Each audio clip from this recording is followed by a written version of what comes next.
Alamin na natin ang latest sa lagay ng panahon mula sa resident meteorologist ng GMA, si Ginoong Nathaniel Cruz. Mang Tani, magandang tanghali po sa inyo. Ano pong magiging lagay ng ating panahon? Magandang tanghali, Rafi. May posibilidad pa rin na bumaha sa mga mabababang lugar sa Metro Manila, lalo na dyan sa Camanava, Quezon City, Manila at Marikina. Kaya't pinapayuhan po ang ating mga kapuso dyan na manatiling alerto at nakahanda sa anumang sakuna. Ito po ngayon ang ibig sabihin ng nakataas na yellow rainfall warning signal ng Pag-asa na ngayon na nangangahulugan din na may inaasahang 7.5 to 15 millimeters na dami ng ulan na bubuhos sa loob ng 3 oras.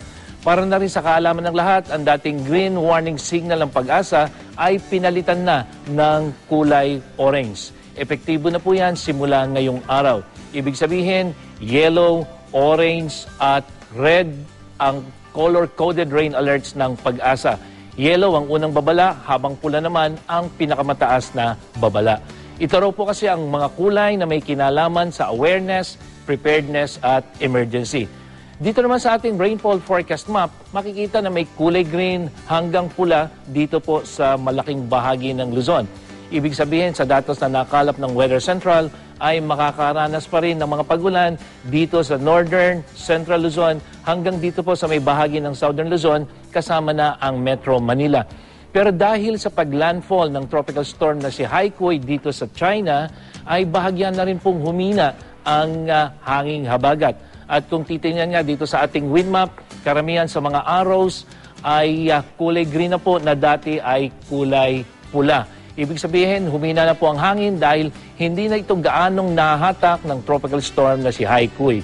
Kaya naman dito, base sa ating 5-day weather forecast, bahagya na pong bubuti ang panahon sa mga susunod na araw, lalong-lalo na sa weekend. Pero mayroon pa pong kaulapan, lalong-lalo na araw ng Biyernes hanggang Sabado, at may mga posibilidad pa rin ng mga pag-ambon. At kahit na po humina ang hangin at bumaba ang alon, may nakataas pa rin gale warning ang Pag-asa, lalong-lalo na dito sa seaboards ng Luzon, dito po sa northern at western seaboard, hanggang dito po yan sa may bahagi ng Palawan. Pinapayuhan pa rin ang mga maglalayag dyan na ipagpaliban muna ang inyong biyahe dahil hindi po ligtas ang pumalaot ngayon, lalo na para sa mga may maliliit na sasakyang pandagat. Ano man ang panahon, magplano, magsiguro, makibalita sa GMA Weather. Ako po si Nathaniel Cruz para sa I Am Ready, serbisyong totoo ng GMA News. Mang Tani, ganong kalaking porsyento kaya yung nabanggit nyo na pagsikat ng haring araw kahit paano sa linggo at sa Lunes? Kasi noong mga nakarang araw, yung weather forecast ng Weather Central dun sa base sa datos na kanila nakalap, ay dapat Huwebes at Biyernes ay sisikat na ng bahagya yung haring araw, pero ngayon nga ay ganito pa rin yung ating nararanasan. Tama yun, Rafi. Ang nangyari kasi talagang yung epekto nung bagyong si Haikui na tumama dito sa may China, na hindi kaagad ito humina dahil naging typhoon pa ito. Pero sa ngayon ay yung ating 5-day outlook, maula pa rin bukas, pero dito meron ng konting update dahil pagdating ng Sabado ay makikita natin na mas maaliwalas na yung lagay ng panahon. Kaya ito yung ating nakikita ngayon. Malaki ang nagiging epekto ng unti-unting paghina ng hanging habagat dito sa inaasahan nating pagbuti ng panahon. Lalo na, hindi lang dito sa Metro Manila, Rafi, no? Lalong-lalo na dun sa mga lugar na binaha dito sa Central Luzon at Southern Luzon, Rafi.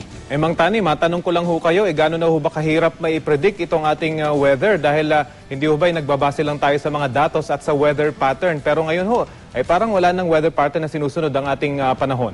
Ito ngayon ang isang ating dapat pag-aralan talaga, Rafi, dahil ang nangyayari kasi pag ang habagat ay malakas, talagang malalaman natin na tuloy-tuloy yung mga pag-ulan at halos walang pagbabago katulad ng naranasan natin ng Lunes at Martes hanggang kahapong Miyerkules. Pero pag unti-unti na kasing humihina yung habagat, diyan na nagkakaroon ng malaking pagbabago, lalong-lalo na dun sa pagkakaroon ng thunderstorm. Katulad nung naranasan natin kahapon na maaliwalas noong umaga, pero pagdating ng hapon hanggang gabi, ay biglang nagtuloy-tuloy yung pag-ulan.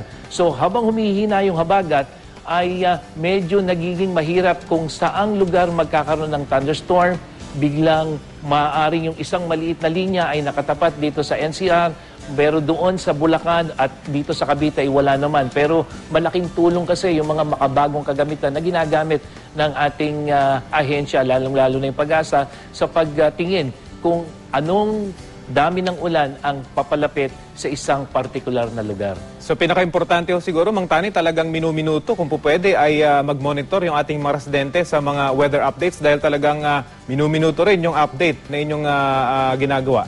Tama yun, Rapi. At sabi nga natin, lalo-lalo na rin sa mga kababayan natin na hindi nangangahulugan na kapag gumanda na yung panahon, pansamantala lamang po yan, sa mga ganito kasing malakas yung hangin habagat, ay malaki talaga yung pagbabago sa panahon. Kaya kung sakaling makaranas sila ng biglang pagbuti ng panahon, hindi nangangahulugan yan na tuloy-tuloy na yan. Kaya yung pong mga nasa evacuation centers, yung pong mga lumikas dun sa mga bababang lugar, hanggat maaari po ay makinig po kayo sa inyong mga lokal ng pamahalaan na huwag muna kagad bumalik doon sa inyong mga binabahang lugar. Okay, maraming salamat po, Ginoong Nathaniel Cruz, ang resident meteorologist ng GMA.